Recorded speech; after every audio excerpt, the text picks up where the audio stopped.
அன்றைக்கும் வாட்சி கட்டி இருந்தேன். இந்த படத்தை பார்த்தா தெரியும். அது என்னன்னா அது ஏதோ ஒரு ஸ்டைலு. இது இப்ப ஸ்டைலுக்காக கட்டுறது இல்லை, இந்த கை வலிக்குது அதனால கட்டியிருக்கேன். என்ன ஆச்சு உங்களுக்கு? எதுக்கு இந்த காயம்? எங்க போய் குட்டிக்கரணம் போட்டீங்க? அதான் சொல்றேன்ல, எல்லாருக்கும் யோசனை சொல்லுவேன். என்னுடைய வீட்டுக்கு, தம்பி வீட்டுக்கு பக்கத்து வீட்டில் தான் என் மருமகன் வீடும் இருக்கிறது, அக்கா மகன் வீடு. ரெண்டுக்கு இடையிலே, சுவருக்கு இடையிலே இடைவெளி இருக்கிறது. யாரும் இல்லை, என் வீட்டு துணைவியாரும் வெளியே வீட்டின் பின்பக்கம் இருந்திருக்கிறார். நான் வந்து டென்னிஸும் ஃபுட்பாலும் பார்க்கறதுல எனக்கு ரொம்ப பிரியம். இப்போ நடந்துகிட்டு இருக்கு, டென்னிஸும் நடக்குது, அங்கே விம்பிள்டன்ல யூரோப்ல ஃபுட்பாலும் நடக்குது. இப்போ கிட்டத்தட்ட ஒரு மாசமா நான் ஒரு மேட்சை கூட விட்டது இல்லை. நல்ல எங்கேயும் போகக்கூடாது இல்லை, வீட்டுக்குள்ளேயே தானே இருக்கணும். அப்படிப்பட்ட அந்த சூழ்நிலையில் பார்க்கணும்னு நினைச்சு எனக்கு அந்த போட தெரியல. என் மருமகனுடைய வீட்டுக்கு சென்றேன். அது கதவு பூட்டி இருந்தது. தட்டி தட்டி பார்த்தேன், வெள்ளடித்தேன், ஒருத்தர் வரல. சரி எங்கேயோ வெளியே போயிட்டாங்க போல் இருக்குன்ட்டு அந்த படிகள் வழியாக இறங்கி பழையபடி நடந்து படிகள் வழியாவே ஒழுங்கா நான் போகலாம்ல. 3 அடி உயரம் உள்ள அந்த திண்ணையில் ஒரு காலை, வலது காலை எடுத்து வைத்து நிக்க முயன்றேன். தள்ளாட ஆரம்பித்தது. சரி விழப்போறோம், கைகாலோ மண்டையோ ஏதோ உடைய போகுதுன்னு ஒரு வினாடியில் எனக்கு தெரிஞ்சு போச்சு. கொஞ்சம் அப்படியே ஆடினேன், ஒரு காலை மட்டும் வச்சுட்டு.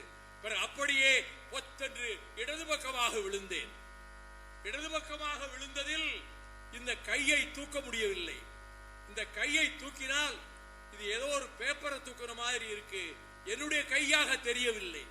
நான் உடனே முடிவு பண்ணிவிட்டேன், சரி உடைஞ்சு போச்சு எலும்புகள், இப்போ ஒன்னும் செய்ய முடியாது என்று சத்தம் போட்டு கூப்பிட்டு பார்த்தா யாரும் வரல. 15 நிமிஷம் கழிச்சுதான் அவங்களே வந்தாங்க. நான் கீழே கிடக்கிறேன் தரையில. உடனே வெங்கடேஸ்வரா மருத்துவமனைக்கு தம்பி ரவி அழைச்சிட்டு போனான். அவர் அங்கே பார்த்துட்டு இது எக்ஸ்ரே எடுக்கணும், சென்னைக்கு போயிருக்க நீங்க அப்படின்னு ஒரு ஊசியை போட்டு என்னை சென்னைக்கு அனுப்பி வைத்து விட்டார்கள். நான் சென்னையில வந்து அப்பல்லோ ஹாஸ்பிட்டல்ல நான் வந்து சேர்ந்தேன்.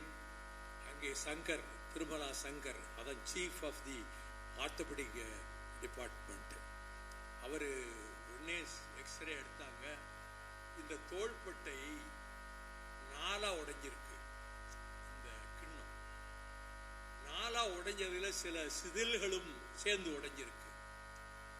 ஆகவே உடனே சர்ஜரின்னு சொல்லி எனக்கு அப்பவே ஆபரேஷன் பண்ணி கண் விழித்த போது சொன்னார்கள், ஆபரேஷன் சக்சஸா நடந்துருச்சு, ஆனால் 3 மாதத்துக்கு நீங்கள் அலைய முடியாது, கைக்கு வேலை கொடுக்க கூடாது, வேற ஒண்ணும், இதுவே முதுகுத்தண்டு இருக்கக்கூடிய ஸ்பைனல் கார்டு அடிபட்டு இருந்தா கை கால் வராது, தலையிலே அடிபட்டு மூளையிலே ரத்த கசிவு இருந்தால் உயிரே போய்விடும்.